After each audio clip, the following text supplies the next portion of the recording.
interview number 6 for Rise Above with Amanda Buff Chest Sundvor. Yes, it's her true middle name.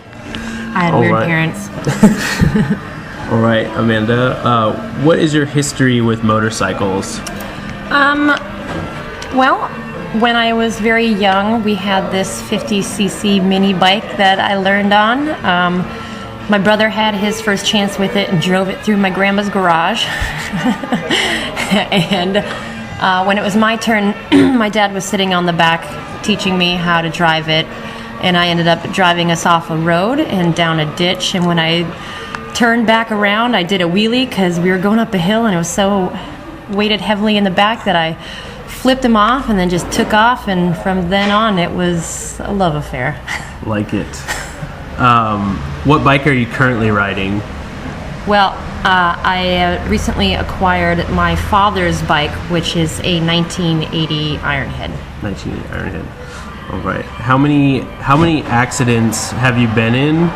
And would you just talk about the most serious one?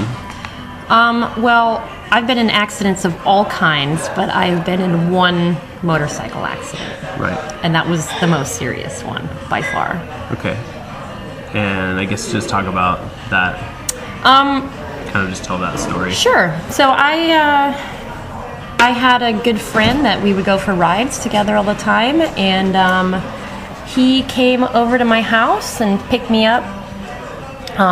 He had been drinking, and so I jumped on the back of his bike, and I lived in rural Boulder, Colorado at the time, and so we were maybe a mile or 2 miles away from my house, and there was a straightaway. It was about 10:30 at night, and he just gunned it. And I remember looking over his shoulder at the speedometer, and it read 140 miles an hour.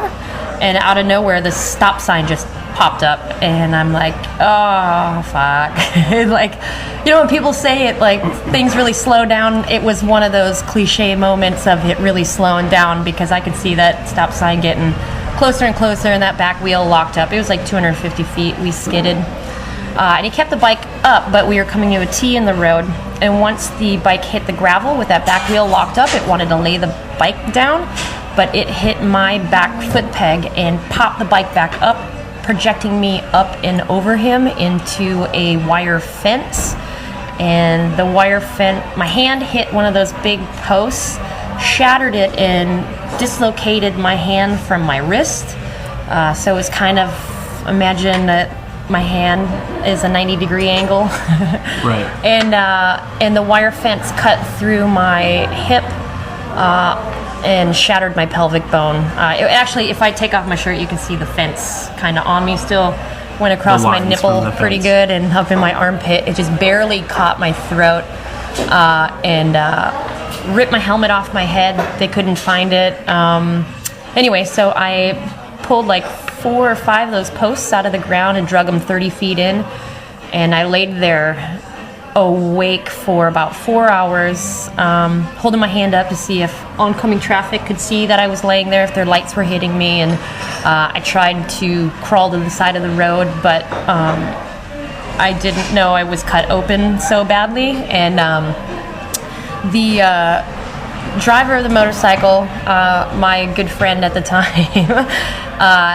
he rode the bike to pretty much where it laid, because I took out the fence for him and he fractured his ankle. But he regained consciousness much later, and he came over to me and was like, I'm like, I'm hurt, dude. And he's like, I'm hurt too. I'm like, my fucking hand isn't connected to my wrist anymore. I'm hurt, look at that. And so I'm like, oh God, I could go to sleep right here. And I'm like, no, I'm supposed to stay awake. And then I'm like, oh no, that's hypothermia. It's July, I'm good. And then I'm like, oh man, I'm really wet. What is that? And so I stuck my hand, it was like, and I'm like, oh my God, what was that? Oh my God. And I stuck it back in there once again. And it was what I thought it was. It was my insides. And I put my hand like deep into it. And I'm like, oh my God, dude, I am cut open. And he looked down, he's like, and I see your insides. And it was a little bit more screaming than that. So, because once you come to that realization, you kind of freak out a bit. Right. So he walked down.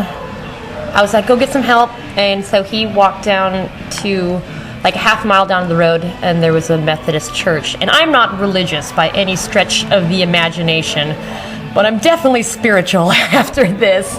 My good buddy, Matthias, he was a pastor of the church. He loved Star Wars, and I loved Star Wars, and he came into the coffee shop I worked at all the time, and we like talked about Star Wars all the time. So that's kind of how we bonded.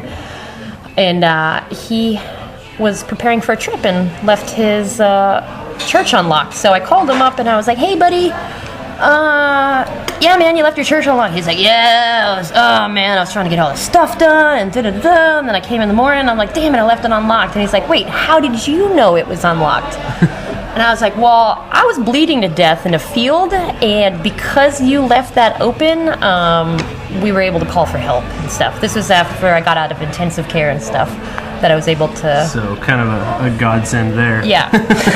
For sure.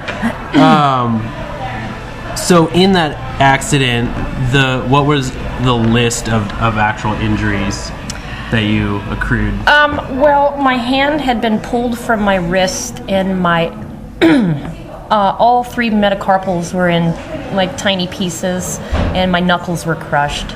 So they put my hand back on, and I had an external fixator holding it. I had like 13 pins in my hands, kind of realigning my metacarpals, and then I had my middle knuckle replaced. So it's made of silicone. Everybody asks Along me. with crazy lacerations to your torso and to my torso, kind of all the way through, and then it shattered the iliac crest of my pelvic bone. It's funny, when you get hurt, you learn your body parts and names. That's when you really learn. That's when you know. That's a true anatomy lesson. Yeah. Oh, the iliac crest. Oh, yes. But yeah, I know what that is. What was the hardest part about your recovery? Using my hand. I was in hand therapy for like 5 days a week for a very long time, and for close to a year, I could just wiggle the tips of my fingers. That was it. I mean, I got really good at, using my left hand for a bunch of different things, and just adapting that way. I was in physical therapy next to this kid who had pretty much done the same thing, but to both hands. Wow. And we had therapy next to each other. And so as I was getting better, he was staying the same, and it was like both hands. So it kind of put things into perspective for me. Like, you don't have to look too far to find someone who's worse off. I mean, I'm bummed. Just to roll back just to the actual incident, you said that the rider was under the influence of alcohol, but you didn't actually know that at the time. I didn't know he was drunk. I mean, I did it.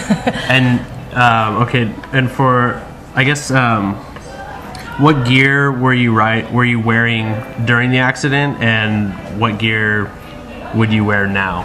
So, well, I actually did have a full face helmet, and thank God I did, or else my face would have been ripped off. Because that went through the fence as well. The helmet was lost, and like I had like stitches all the way underneath my eye, kind of put my eyelid back there. Right. But for other gear, it was just like the lightest pants and the lightest shirt. Again, I would actually wear like a motorcycle jacket and gloves and like actual attire, but that. I had never wore a helmet, really. I never wore one. I had won that helmet 6 months earlier in a drawing, and I didn't wear it for like 6 months. And then the day of the accident, I walked by it, and I was like, I'll try this out. And good thing I did. Yeah. Or else you wouldn't have that recorder in my face right now. I wouldn't be bombarding you with questions. Were you scared to get back on a motorcycle after the incident? No. And you are into extreme sports already, right? Or not really, no. I mean, I don't. You do cycling and sure. I've nothing to do with cycling. It's extreme. It's extreme. I guess it depends. It's all relative. If you talk to someone who doesn't ride a bike in traffic, they're like, "Whoa, that's crazy." But then I talk to people that launched their bikes off the top of roofs, and that is extreme to me. So. But you're excuse me, you've been on two wheels for a long time in general. Yeah. So Yeah. you weren't afraid to get back on. I definitely am not afraid, or wasn't afraid, Yeah. you know, or even getting on the back of other people's bike. I'm just maybe a little bit more careful as Sure. far as like, yeah, whatever. I'm gonna jump on the back. Woo! You know, and I try not to tempt fate too much anymore, but Yeah. you know. So, do your friends and family support you riding a motorcycle? See, it's funny you ask. Because my father passed in an accident, and I got his motorcycle, and I thought my family was going to sell it off to pay for like his funeral or something, because it was basically my brother and myself that were taking that responsibility on. So I thought they would do that, but they were like, "Oh no, you're getting Dad's bike. Dad would want you to have that." So, which was awesome for me to hear, because they understand my love for motorcycles and my father's love. Yeah, and so that was like, it was good to know that it was going to stay with me, and that my family understood that we should ride together in harmony. Keep it going. No, that's awesome. It's more, and it's a lot more special that way. It is. Do you, I guess, so since now you have this bike, but you haven't been riding too much, right? Yeah, I rode it in Colorado before I brought it here to Portland. Right. Dad had like big ape hangers, super wide and forward controls, so I felt like I was laying down. So I have this guy, Trevor Kelly, who is making some modifications, making the bars a little bit more narrow, and mid controls and smaller Setting tank, it up for you. yeah. So. Do you feel like a stronger person, or a stronger rider and person since that accident? Yeah, I mean, it definitely changed my perspective about things. Things can always get really terrible really quickly, so to kind of just, for the most part, appreciate what you have when you have it. And that accident brought me to the bicycle, and that's when I got into working in the bicycle industry for as long as I have, and that I think has made me a better rider, just because riding cyclocross or mountain bikes or whatever, just really improving the bike handling skills, and those skills are transferable to the motorcycle as well. That's cool. What has changed about the way you ride? If that's not too redundant from the last question. I don't fuck around too much. Yeah. I don't try to... You're serious now. Not serious. I would just say I grew up a little bit. You know what I mean? Yeah. I now know that there's consequences to certain actions, and to respect that. That's cool. Respect the bike. Respect the bike! All right. Thank you. Yeah, boss. Awesome.